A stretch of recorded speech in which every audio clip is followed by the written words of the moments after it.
think about this example.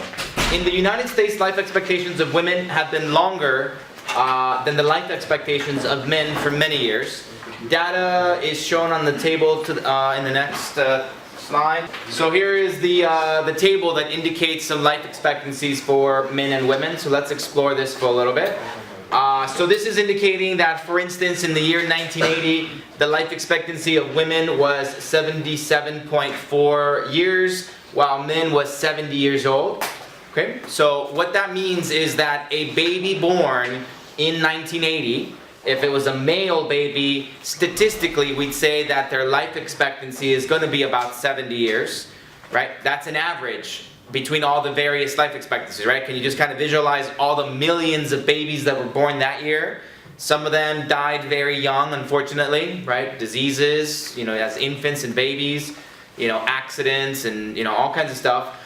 Some of them are going to live to be very, very old. Some of them are going to reach to see 100, right? So, but the average between the ones that died really young, the ones that died really late into their life, and the ones in the middle, like that whole average is about 70 years, statistically, is what we're guessing, right?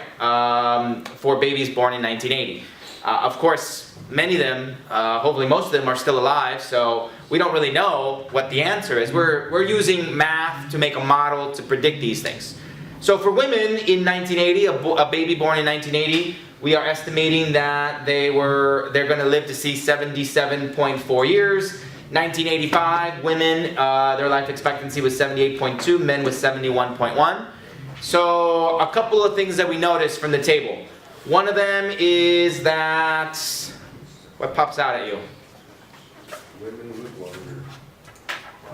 Yeah, historically women have lived longer than men. Why is that? We chose to. We choose to die younger. Alright, I guess that sort of depends. By that, do you mean that suicide rates are higher among men than they are among women? Yes. About dangerous behavior? Yeah.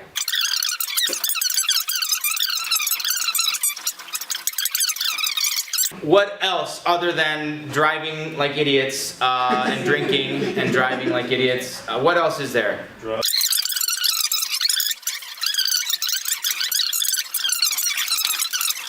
More dangerous jobs, right? So some of the more dangerous jobs, I think, tend to go toward men more often.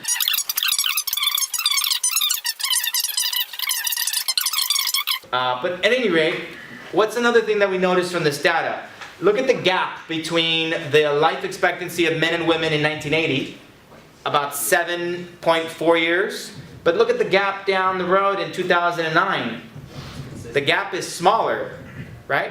So they've both been going up. The life expectancy of both men and women have been on the rise. But if we paid close attention, it looks like the men have been making bigger improvements than the women in this time span, right? We're catching up, right? Okay, so the first thing we want to do is come up with two models. One model to predict or to try and model the life expectancy of women as a function of years, and a separate model to try and model the life expectancy of men as a function of the number of years. We're going to use T years that are number of years since 1980.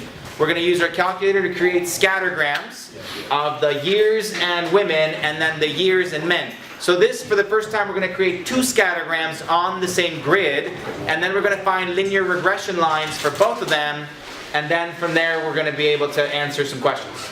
Okay, so get your calculators out and let's create scattergrams. Okay, so you turn on your calculator, you're going to go over to Stat, Edit, and then we're going to need these values right in here so we can input this information over here. So I'm going to use the first three lists. I'm going to go over to L1, highlight the L1, clear and enter to erase everything underneath. L2, clear, enter to erase everything underneath there. L3, clear and enter to erase everything underneath there. Okay, so I'm going to make the years L1. Yeah. I'm going to make the years L1, and then L2 is going to be the life expectancy of women, and then the life expectancy of men is going to be L3. And I'm encoding the years to be the number of years since 1980. So we're going to have 0, 5, 10, 15, 20, 25, and 29. Right, so this is 2009, 2005, the year 2000. Okay, then I'm going to input the women's life expectancy at 77.4, 78.2, 78.8, 78.9, 79.5, 79.9, and 81.3. And then for the men, it is 70, 71.1, 71.8, 72.5, 74.1, 74.9, and 76.2. Okay, so we have calendar years encoded as the number of values, the T values starting in 1980, the women's life expectancy here, and the male's life expectancy over here. Next, to create scattergrams, I'm going to go to y equals and make sure that all of these equations are cleared off. I don't need any of these things. I don't know what they are, but they're from previous questions. Also, if it turns out I need something, do you see how the equal sign is dark there? That means that it's active. So I can just deactivate it and it'll save it for later and just not bother me for this question. And to do that, I use my arrows, highlight the equal sign and hit enter. And then it'll turn from a dark equal sign to a light equal sign. Do you see how 2x plus 4 has a light equal sign? That means it's not going to try and graph it. It's deactive. So I'm going to do the same thing for this one, deactivate it. Or if I'm just never going to use it, I can just hit clear and it'll just delete it. Okay, so it's up to you, but just make sure you give yourself some space. I'm just going to delete these for now so that it's not messy. Okay, so next I'm going to go to stat plot. Second, stat plot. Okay, here from this screen I'm going to choose enter. And I'm going to turn it on. Then I'm going to choose scattergram, which is this guy right here. That's what I want. And then L1, L2. This is going to create a scattergram of the women's life expectancy since they were L2. And I'm going to graph little plus signs so I can tell which is which, right? Okay, then I'm going to go back to stat plot, and I'm going to go down to the second one, plot number 2. And here I'm going to turn it on. I'm choosing a scattergram again. And then I'm going to choose to graph, again, the years, which was L1, and then the male's life expectancy, which I put on L3. Okay, so remember, this is L1, and this is L3 over here. So it'll be the male's life expectancy. And this time I'm going to graph little boxes, just so that I can tell which is which. Good? All right, so I can go back to stat plot, like this, and here's a nice overview of what the things that are happening. Plot 1 is on. It's a scattergram with L1, L2 with little plus signs. Plot 2 is on. It's a scattergram with L1. Wait a minute. Why does it say L4? Something's wrong. So let's go into plot 2. Oh, I guess I didn't hit enter. L3, enter. Okay, so now I'm going to go to stat plot. There it goes. So scattergram L1, L3, scattergram L1, L2. And then plot 3 is off, which is fine. I only wanted 2 scattergrams. Good? Next, I need to choose a good window for all of these things to happen. And so for that, I might be guided by my input-output values. So the inputs are years encoded as the number of years since 1980. So I can see the kinds of inputs started at 0, 5, 10, 15. From 0 to 30 might be a good choice. From 0 to 30 might be a good choice for the inputs. A scale of 1, so that's just counting off by ones. That's fine. 1, 2, 3. Or maybe I can make it 2 and do 2, 4, 6, 8. Right? It's up to you. The y's, so negative 10 to 10 is not going to cut it. Look at the outputs. The outputs are like 70 something, 80 something. Negative 10 to 10 is just not going to do it. So maybe 70 to 90 will cover everything nicely, right? Just picking something. You can always kind of guess and check your way through this. See what it looks like. 70 to 90 counting by, I don't know, how about fours? So it'll do 74, 78, 82, right? That's what it'll do.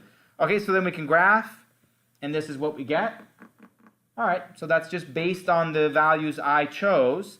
The other thing I recommend is that you hit zoom and then stat, the last option on here, or not the last, the 9th option, I think.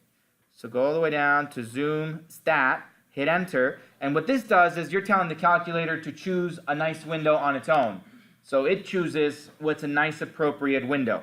We can always go to window and see what the calculator selected. They chose negative 2.9 to 31.9, and then the y's from 68.079 to 83.221. We can always tweak that ourselves if we want to, and in fact, we're going to need to do that in a little bit. Okay, so let's take a look at this scattergram. So remember, the plus symbols were the women's life expectancy as a function of years after 1980, and this represents the male's life expectancy as a function of years after 1980. So we can see that the women are higher than the men at each one of these calendar years, and they're both increasing, they're both on the rise, but the men are catching up to the women, right? So let's first of all come up with a regression line for the women and then a regression line for the men. Okay, so create the regression lines. We're going to go to stat, calculate, linear regression, ax plus b, enter, and you're going to put, oh, wait a minute, this is the old one already, so clear, okay, so stat, calculate, linear regression, ax plus b, and you're going to put L1, comma, L2, comma, vars, go to the right, enter, and then choose where you want to store it. How about Y1, close. Okay, so this will do the linear regression for the women. L1, L2 is the input-outputs of years for the inputs after 1980 and the life expectancy of women, which was on L2, and we're storing it on Y1. Enter, that's the equation we get. It's a linear equation where this is the slope and this is the y-intercept. And if we go to y equals, there we go, we see that it's already been typed in there. And if we go to our graph, we see that the line is also graphed on top of the scattergram. Good, now let's do the one for the males. So we got to do the whole thing all over again. Let's go to our main screen, clear out of this. We're going to go to stat, calculate, lin reg ax plus b, and then it's going to be parentheses L1, comma, L3, comma, vars, go to the right, functions, and now I don't want to pick Y1 because if I do that, it'll erase the previous one. So I want to put it someplace else. I don't know, how about Y4? Doesn't matter as long as you don't erase the previous value you wanted to keep. Hit enter. So there it is. So this is the slope, 0.20755. The y-intercept is 69.8591, that one. If we go over to y equals, it's been saved down here, stored in y sub 4. And if we hit graph, there it is. So we got the scattergram and we got the linear regression lines that go through or approximate the values. Okay. So let's take a look at what we found. So we had a table, right, like this. We had information about certain years, 1980, 85, 90, life expectancies, right? So a baby born in 1995 that was a female statistically had a life expectancy of 78.9 years old. On average, we expect the average age of the babies born that year that were women to live to see 78.9 years old. The male babies born in 1995 had a life expectancy statistically of an average of 72.5 years old. Okay, so we can create a scattergram. We created a little scattergram that looks something like something like that, right? And that kind of represented the women. And then we had another one where we had little boxes that kind of did this kind of thing here. Whatever, just a rough sketch. I don't actually have any numbers in them. But at any rate, so what do these points mean? This represents the connection. It's an ordered pair between a certain year and the life expectancy of a baby, a female baby born that year. And then these represented an ordered pair between a year and some life expectancy of a male baby born that year, right? Okay, so then we found the regression lines. So they were lines that kind of look like this. Some straight line that kind of did that, and some other straight line that kind of does that over there.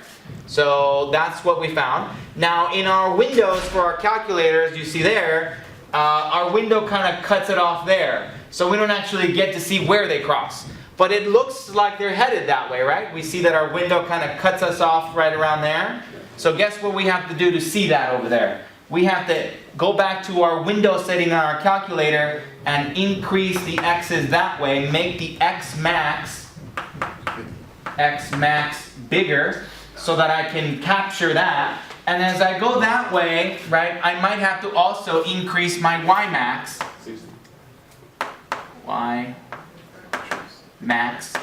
as well, increase it up so that I can ultimately capture that over there. That part is kind of a guess and check thing. Just try different things, go back to window, change the maximum until you run into it. Okay, eventually we'll get to that in our window. We'll do that on our calculator in a second. And what we're going to be after is this point right there. Okay, so we already have equations for both of them.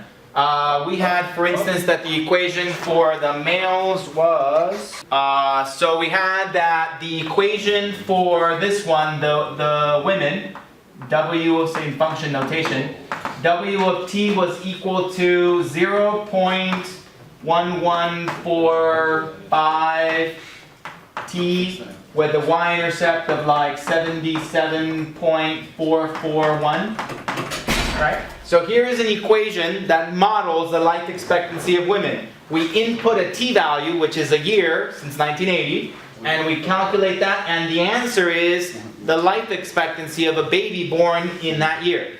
Right, that's what that means. And then we also have an equation for this guy over here, this line here. That one is, I'll put it over here. This one, let's call it m of t, is equal to, what was the slope for the men?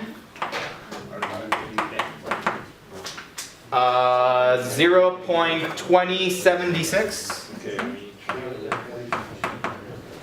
t plus 69.86. We'll say something like that. So here's an equation that models the life expectancy of men. We input a t-value, which is a number of years since 1980, and we put in that value in there, calculate this, and the answer will be our best guess as to the life expectancy of a baby born that year. Does that make sense? Okay, and so we're after this point right there. That point right there will be a special value of x, some value over here, some a value, and then going across this way, it'll be some other special value over there, b, where this is some ordered pair a comma b. And what's special about this ordered pair value? A comma b. It'll be a point that's on both lines, right? Because it's where it crosses. What's the significance of that? How do we interpret that? That means that that will be the year when the life expectancy of both male and female babies is equal, right? That's what that represents. Also, in terms of the equation, it'll be an ordered pair that fits into here. We input this t-value and it gives us an answer, but it also fits into here. T-value equals there, and it gives us the same output, right? It'll be an input-output pair that works for both equations, right? Both of them will have the same input.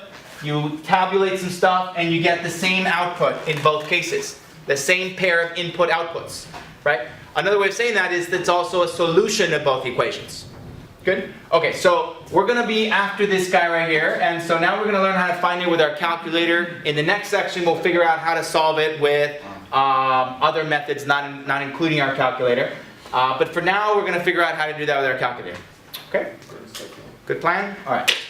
Okay, so we found our scattergrams of the female's life expectancy, a scattergram of the male's life expectancy. We found the regression lines of the women as well as the regression line of the men. And as we can see, it looks like at some point they might cross, but it's that way, over here somewhere. So I got to go back to my window and increase the X maximum, increase the Y maximum as well, and hopefully at some point they get to cross. So this is kind of a guess and check thing. So right now the X maximum is only 31. I'm just guessing. I'm just going to try 50, see what happens there. So I improved from 30 something to 50, and not quite. They're getting closer. I can see that they are going to cross, but looks like I need to go higher up on the X's, but also maybe a little higher up on the Y's. So I'm going to go back to my window, and again, I'm just guessing here.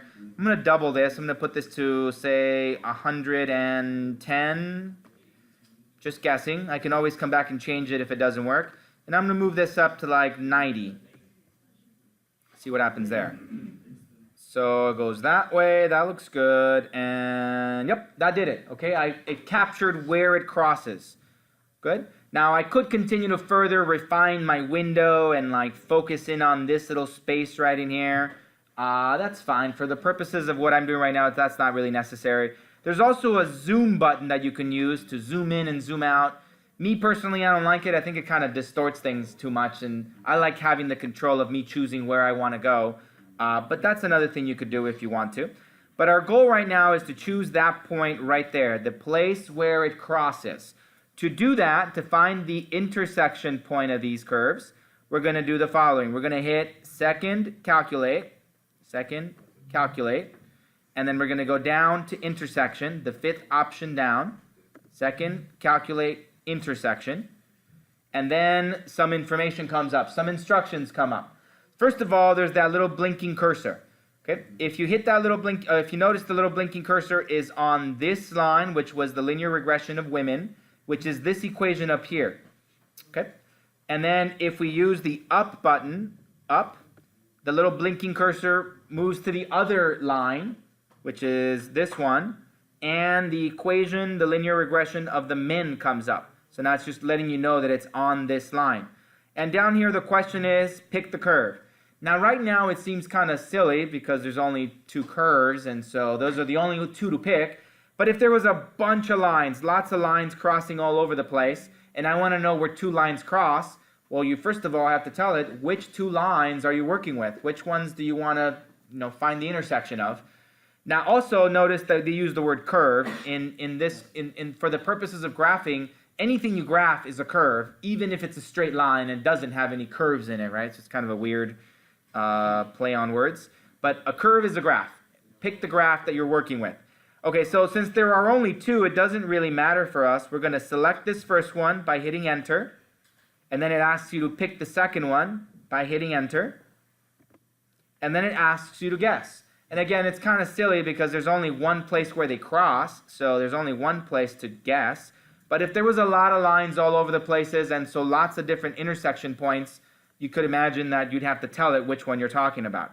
Okay, so I'm going to use my cursor to get up there close to where they kind of cross, and then I'm going to hit enter, and there's my solution. The intersection point of both of these is this, 81.5128 and 86.77885. Good? Any questions? Okay, so we get a graph that looks roughly like this. So the red line represents the regression model for the male's life expectancy as a function of the number of years after 1980. The blue one represents the women's life expectancy as a function of number of years after 1980. And we see that at some point, if the pattern continues, that they're going to cross. And eventually the male's life expectancy is going to be higher than the women's life expectancy if the pattern continues. But at the place where they cross, we get the intersection point of 81.51 and 86.81. What does that represent as a sentence? According to my model, 81.52 kittens, 81.52 puppies, nickels, dimes, Gallons, years. What about that? Okay, so 81.52 years since starting in 1980. What's a better way of saying that? In the year 2061, right? In the year 2061, according to my model, in the year 2061, life expectancy of both male and female babies will be equal at 86.81 years, right? Lots of different ways of saying that. In the year 2061, all male and female babies are expected to live to see 86.81 years of age, right? When they're born that year. Good. Any other questions on that? The intersection point, what it means. Good? No? Do we have a lot of confidence in this? Do we really think this is going to happen? You ready to put some money down? Who wants to put $100 that this happens? We'll come back in this room in 2061 and see who won. No? Are you guys confident about that? You ready to put some money down? Yeah. You are? No. What? We're not very confident in it. Why not? Why should we not be confident in this? World War III is gonna come out. Right? This is an example of extrapolation. The number we're looking at, 2061, is very far away from the last known data point, which was 2009. Right? So we're looking at 52 years into the future. Something could happen in those 52 years, right? So all of this is dependent on if the pattern continues the way it has been from 1980 to 2009. A certain pattern was happening in those years. Maybe that pattern continues for the next 50, 60 years and beyond, maybe. Or maybe something else happens, right? Maybe World War III happens. Maybe a giant virus takes over. Maybe the other way around. It's not all negatives. Maybe great, advances in medical technology vastly improve the way we, the longevity, how long we live. Who knows, right? Maybe we cure cancer. Okay, so let's look at some definitions. So if the independent variable of two models represent time, as it often does in many of our word problems, it's a very common input value, number of years since the starting point. So if that's the case, if the independent variable of two models represents time, then an intersection point of the graphs of the two models indicates a time when the quantities represented by the dependent variables were or will be equal. Right? So that's the case we have in this situation. We had a model for the male life expectancy. We had a model for the women's life expectancy, female life expectancy, and they were both as a function of time, indexed by the same t-value. T was the number of years starting in 1980. So we had cases where both models had the same independent variable of time. So a place where those two models cross is a place where the dependent variable is equal at a particular point in time. A system of linear equations in two variables, so typically x and y, or linear systems for short, consist of two or more linear equations in two variables. So that's what we're going to be working with. And solving them.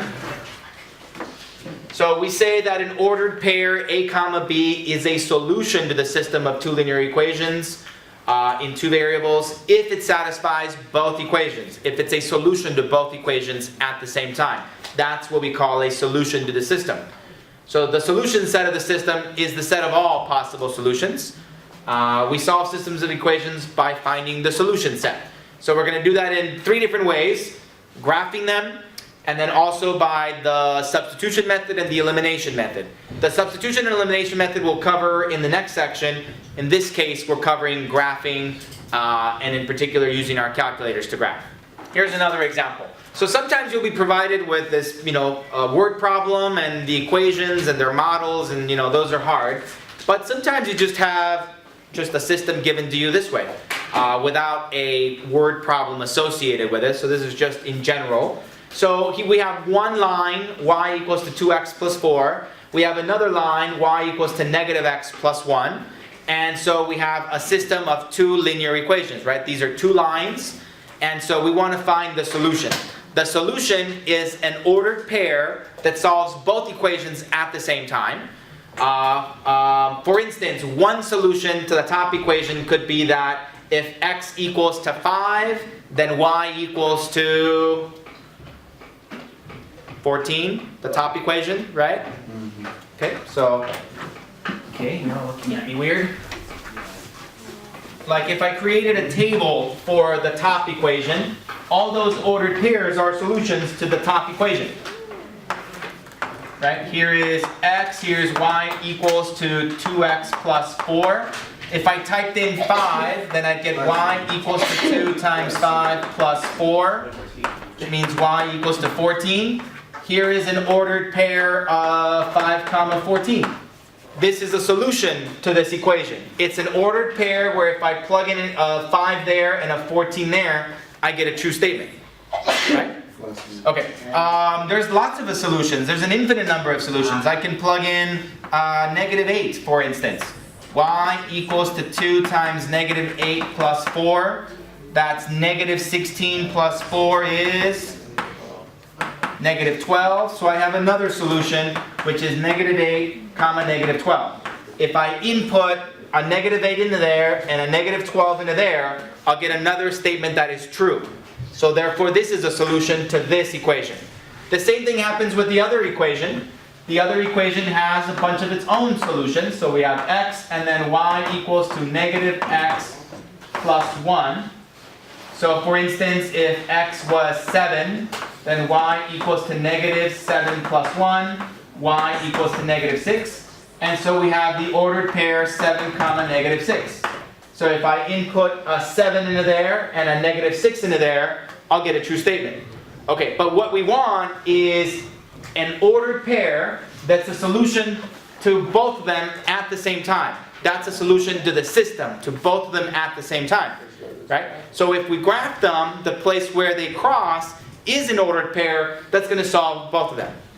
Good? Okay, so that's what we're going to do. Let's get our calculators. We're going to graph the first one, graph the second one, find their intersection, and then come back and check that that's really the solution to both equations. Okay, so we're going to go over to y equals. I don't need any of this stuff anymore. This is from the previous problem, so I'm just going to delete and clear all this so it doesn't cause any problems. And also notice that plot 1 and plot 2 are still active. That's why they're dark here. That's indicating for you that they're off. We need to turn them off, otherwise you're going to get an error. Okay, so first I'm going to go to stat plot, second stat plot, and see how it's on and on. I got to go into each of these, select it, turn it off, and then go back to stat plot and select it and turn it off. Okay, that's how we do it. Or there's a shortcut. From this screen, when you had y equals, see how this one is dark? I can use my arrows to go up and select it, hit enter, and it'll deactivate it, so it's no longer dark. That's what I want. So this is a nice little shortcut for turning plots on or turning them off. Right? So on and off. If you actually want to change the details about the plot, then you'd have to go to stat plot and then change them there. But if you just want to turn them on and off, this is a great little shortcut to turn them on and off. Okay, so now we want to graph these two equations, and it was 2x plus 4. And then the other one was -x. So make sure you use this button down here to represent negatives. -x plus 1. Here are our two equations. Now we got to go to window. Right? Be careful, because if you hit this right now, you're going to get a weird thing. That's because it still has the window settings from the previous problem, and that's no longer what we want. So looking at my equations, what's the y-intercept? 0, 4, and 0, 1. And the slopes are 2 and -1. So they're nice integer values, relatively small. I'm going to center this around -10 to 10. That's a nice default thing to go to if you're not really sure what it is. So I'm going to let my x minimum be -10, my x maximum be +10. Scaling by ones is fine, so it'll do 1, 2, 3, 4 on the axes. Same thing with the y's. Y minimum is -10. Y maximum is also +10, and also scaling by 1. And then hit graph, and you should get that. So there's one line there, there's another line over there, and I can see that they are going to cross, and they cross right there in quadrant 2. Okay, so we're going to repeat the process from before to find the intersection. We're going to go to second, calculate. The fifth option down is intersection. It asks you for the curve. Notice that if I use my arrows to the right, I travel up and down on that line. Left and right, you travel up and down on the line. If I hit up once, it'll switch over to the other line. And then if I go left and right, I travel along that line. The equation of the one I'm on is up here, minus x plus 1. And if I go up and to the left, then there I am. And then here's the equation of that one. Okay, so I'm going to hit enter to select it, curve 1. Curve 2, okay, so the second enter to select it. And then it says guess. So I'm just going to go over to approximately where they cross, somewhere around there. Enter, and there's my answer. My answer is -1, 2. Okay, so we were trying to find the solution to the system of equations that had the sets. We had y equals to 2x plus 4, and we had y equals to -x plus 1. Here was my system of equations. There are lots of answers that just fit that one by itself. Here's a bunch of them right there. 5, 14, -8, 12. There's a lot of solutions to this one by itself. For instance, we found -7, 7, -6. But now we want to find one of the ones that solve both of them at the same time. And from the intersection, we see that the answer was -1, 2. So -1, 2 is the solution, -1, 2. And it's the solution because when we input it into here, it's a solution to this equation. So if we type in -1 into here, we should get y equals to 2 times -1 plus 4. That's going to give me y equals to 2. So one ordered pair solution to this is -1, 2. And same thing happens over here. When we input -1, we get y equals to -1 plus 1, which gives me y equals to +1 plus 1, or y equals to 2. So we get the same solution pair of -1, 2. So -1, 2 is the solution to both equations. Right? If we check it, if we go back and plug them in, we see that they give us the same answer. They both give us true statements. Good. So if we input the -1 for an x, the 2 for the y, simplify, in both cases we get a true statement. So -1, 2 is the solution to this system of equations. Good? Questions, comments, issues? Okay, so in this chapter we particularly focus on systems of equations that involve two linear equations in two variables, typically x and y, but we could be using other variables. So when we do that, one of three things is always going to happen. Okay, so if we're graphing, stick to x's and y's, and we're graphing two lines, often what could happen is maybe they just cross. Right? There's L1 here, L2 there, and then there is one point. So there's exactly one solution. Right? One solution. You can't have two solutions, right? If we're graphing two straight lines, could they ever cross at two places? Or at 3? Or at 4? No, because that would mean that they would have to like curve back on each other to cross again or something, right? That can't happen. So there's no way for two straight lines to have 3 solutions or 4 or 5. There's only one solution, right? They make an X.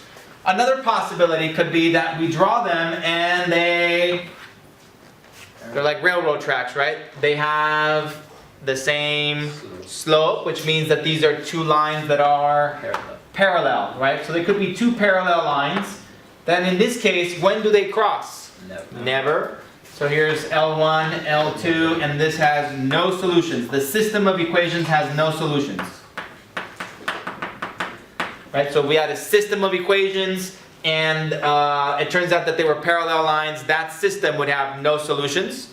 And then the final thing that could happen is kind of this weird thing where you're given one equation, one line, there it is, and then you're given a second one, and you go to graph it, and you do some work, and you realize, oh, it's the exact same line. They look different to begin with somehow, but it turns out they're the exact same line. One is exactly on top of the other. So this has a solution everywhere, right? Where do they touch? They touch everywhere, right? So this is an infinite number of solutions. Infinite number of solutions.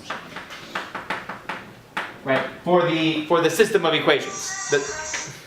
The system of equations would have an infinite number of solutions there. The system of equations would have no solutions there. And the systems of equations would have exactly one solution here. Okay, a system of equations that turns out to be like this with exactly one solution is called consistent. A system of equations that turns out to be like this, where they're parallel and there is no solution, is called inconsistent.